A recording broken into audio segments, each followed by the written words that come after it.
আমাদের বরমশাই কিন্তু চট করে কোনো নিরামিষ খেতে চায় না, কিন্তু এখন বারোয়ারির পুজো হচ্ছে তাই আমাদের বরমশাই বাধ্য, তাকে নিরামিষ খেতেই হবে। আর তার নিরামিষ খেয়ে খেয়ে মুখ পুরো পচে গেছে। সে বলছে এমন কিছু রান্না করো যাতে এটা আমিষের ফ্লেভার দেয়। আমছে ওরে বাবা গো, এ আবার কিরকম কথাবার্তার ছিরি হলো? তুমি নিরামিষ খাচ্ছ আর ফ্লেভার আসবে আমিষের? আমি কি ম্যাজিক জানি নাকি?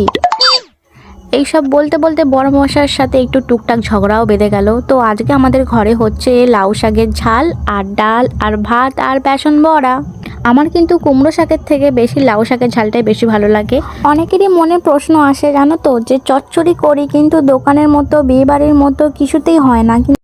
এইগুলো কিন্তু কিছু কিছু প্রবলেমের জন্য হয়, যেরকম তেলের পরিমাণটা কম দিলে হয়, মশলার পরিমাণটা বেশি পরিমাণে দিয়ে দিলে হয়। এই জিনিসগুলো যদি একটু কন্ট্রোলে রাখতে পারো তাহলে দেখবে চচ্চড়ির কালারটাও সুন্দর হবে এবং খেতেও খুব টেস্ট হবে। চলো বন্ধুরা, তোমাদের সাথে গল্প করতে করতে কিন্তু আমাদের চচ্চড়িটা প্রায় ফিনিশ হয়ে গেছে। আর দেখো কি সুন্দর কালার এসেছে।